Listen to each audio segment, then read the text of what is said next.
Being given, Councillor Oldham.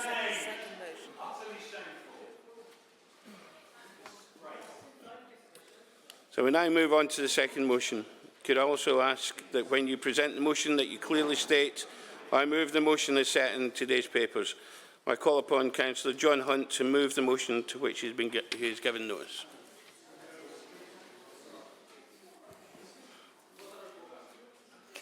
Thank you, Lord Mayor. I move the motion in the name of myself and Councillor Knowles, and we move from one uncomfortable topic to another for our colleagues in the Labour Party, do we not, this afternoon?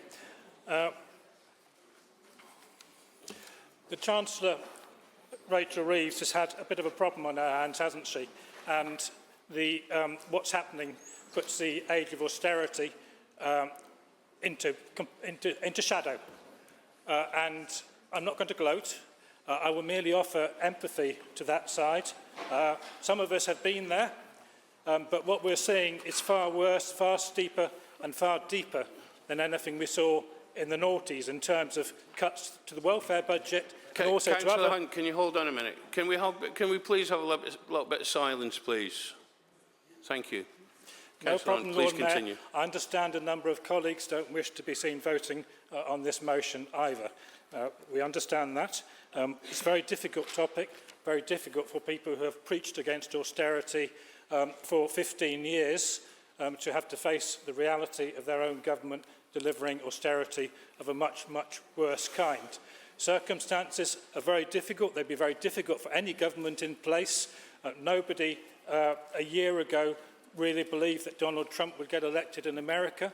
But as with this council, there are self-inflicted mistakes at government level which have harmed Britain's economic prospects and have harmed the dash for growth that we were promised last year, leading to a situation where public finances apparently simply cannot cope. And what we're talking about in this motion is drastic and draconian cuts to welfare budgets, which the Chancellor has ordered and which are being delivered by her colleagues within the Cabinet. And the sums are as follows. A total cut in welfare spending of about £5 billion.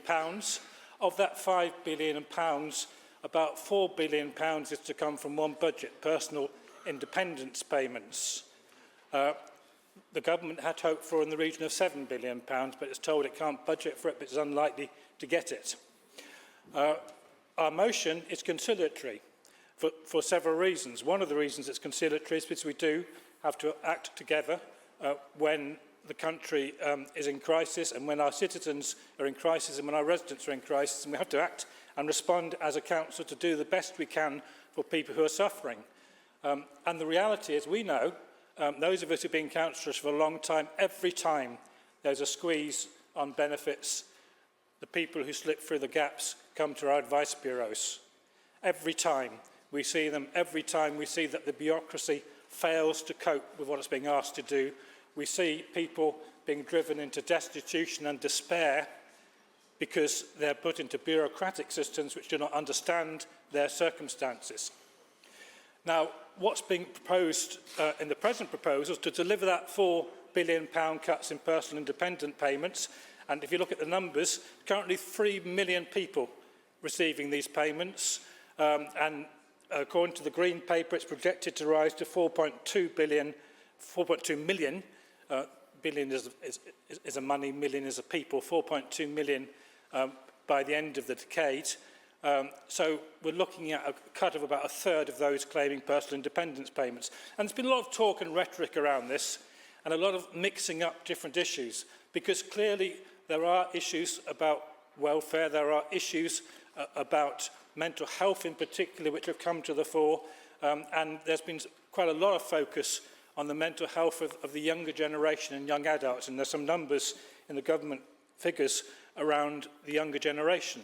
But the reality is that these cuts are focused on personal independence payments. And I've read the Green Paper they put out, and there's some good stuff in there. There's a real understanding of some of the issues. And one of the big issues that's being raised is the transition from not being in work to work, how you deal with worklessness. And universal credit was actually introduced to try and deal with that. Personal independence payments in particular are not tied to worklessness. They are independence payments, and they are there intended to help people live their lives and live a normal life while they go to work. But those are the payments that are being withdrawn. Also being withdrawn is a work capability assessment, which on the grounds that that is dividing people between being in work and out of work. And the problem is, all the fine words, all the £1 billion in support, all the support that goes in place, all the recognition that people do need help, particularly if they're struggling with mental health problems, with other problems of that kind, that people do need help, all that is going to be overwhelmed by the extent of what is being proposed. And just to explain it, and I had a look at this, and I've had people come through my advice, but I've been through their forms with them and tried to help them through it. What's happening on personal independence payments is one simple change is being made to the criterion. And that change is simply requiring that everybody who applies meets a threshold of 4 points on one single aspect of their application. Up to now, they've been able to add it up, and probably, perhaps, people have been gaming the system and adding up 2 points here and 2 points there and so forth. But 4 points is a threshold. And let's look at that, what it means. Let's look at that can mean for people facing that. So under activity 4, washing and bathing. If you need physical help to be able to wash the body between the shoulders and the waist, you can score 4. If, however, on the other hand, you need physical help to be able to get in or out of a bath or shower, you score 3. You are ineligible. Under dressing and undressing. If you need physical help to be able to dress or undress your upper body, you score 4. You will be eligible. If you need physical help to be able to dress or undress your lower body, you will only score 2. You will be ineligible. Making budgeting decisions. If you need reminding, encouraging or reassuring or physical help to be able to make complex budgeting decisions, you'll only score 2. If you need all that help to make simple budgeting decisions, you will score 4. Imagine judging that threshold.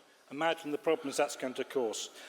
Lord Mayor, I suspect we may disagree and there's going to be a lot of discomfort around this issue in this chamber, but as a council we have to be ready to respond to this very serious issue. Thank you.